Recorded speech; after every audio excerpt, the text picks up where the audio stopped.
you the story and you put the characters where they go. Okay, there's somebody here that is really obsessed with something, and I'm just going to use the story of the red shoes. This girl is obsessed with these. She wants to be a dancer so bad, but she cannot dance. And so she finds these magical shoes that can dance for her. Now, this is somebody that's really smart. This is somebody that could probably end up being a doctor or inventing something amazing that we need, but they don't want to do that. They're like, that's all right, but I want to be a dancer. I want to be a star. So they're going to take these dancing shoes and they're going to use those shoes to dance. And this certain dancing position probably has a few people going for it. So she finally goes up for the part, or she might even get the part and go up to do the final show or the show. And then she puts her shoes on and they don't work anymore. This person wants to be a star, but that's not where their strength is. So whatever career this person was building has ended, okay? And it's almost like they took a walk in the forest and they're coming up to, choices now. Now we can go to Valentine's Land, Halloween Land, Christmas Land, or is that Easter? What is that? What is that? I don't know. Well, the other land. But they don't want to go to any of those lands. Spirit's like, we're putting you on track. You're breaking trail. And this person's like, I don't want to break trail. I want to be a dancer. I don't want to go to Halloween Land or Christmas Land. I want to go to Dancing Land. And Spirit's like, well, we need you, though, in Christmas Land. And this is honestly the healthy thing that is happening for this person. They are going to be disappointed. They're going to be disappointed. And what makes this person mad as well is they don't want to. And I notice there's a lot of food in this reading too. So it's almost like this person likes this one thing a lot. And Spirit's like, but you're better. You'll like this other thing more, basically. A main thing I'm getting, though, is and I can relate to this. And my guides actually had to work with me, I think, differently because of this. But I'm not good at I'm not good at school. I'm not good at, at school, at stuff that, I have to show up every day. Like, if I can't show up and do it, I don't want to do it. And that's what this person's like. This person's disappointed that they have to, go on a diet, not, you know what I mean? But this person's disappointed that they have to go in a different way. And they're going to pretend to do it, and they're going to do it slowly, but they don't want to do it.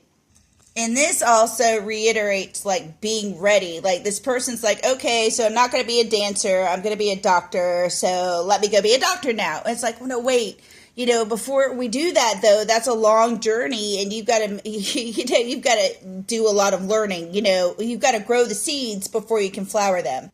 So it's almost like this person doesn't want to do, or wants to do something that they're not ready for. They want to do. It's like this person's thinking of like the end result and not the process that you need to get there, because all the juice and the meat is in the process. And how my guides had to do it with me is break it down like day by day. And I think that's what this person is going to end up doing, and that's what Spirit's kind of doing. This person is looking at the new path as really, really big and overwhelming. You know what I mean? Because they weren't expecting this. The shoes, those dancing shoes were supposed to work, so they weren't even expecting to be going this way. And I think Spirit is giving this person kind of like a day at a time. And the crazy part about this reading is I don't even think you're the girl with the red shoes. I think the girl with the red shoes was taking up a position that they weren't supposed to be in, because now there's somebody moving in. Do you see the higher power is when the higher power is in reverse, it's like working from behind. And what they're trying to do is they're trying to get two people to exchange gifts, or to exchange something without them realizing they're getting together and exchanging something. I hope this means something to you, because one of these people took a belief system that the other one had buried and brought it out. How do I use my words? Okay, there's a belief. Okay, when I was in high school, here we go. When I was in high school, I was surrounded by witches. All my friends were witches except for me. I could not be a witch. And now I'm in my 50s, and all them people, I don't even know what happened on them. But now I'm a witch. Do you understand? So it's almost like something that somebody was exposed to or raised around or had in the basement or did a long time ago is going to be inspired to be brought out by somebody else. It might even seem like a situation that you're like, did that just happen? Did that happen in real life? Because, you even like doubt. Have you ever had those situations happen where you're not really sure it even happened? And if somebody else wasn't there to witness it, you probably would have excused it as not happening or in a dream.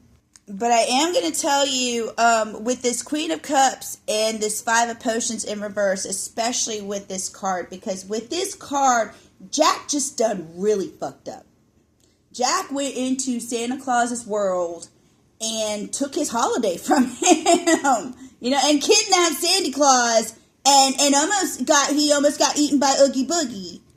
And so I actually believe that the Queen of Cups is normally the psychic one, and if you inspired somebody to bring something else out, or your energy offers harmony to somebody, this person really messed up. The person you inspired really messed up.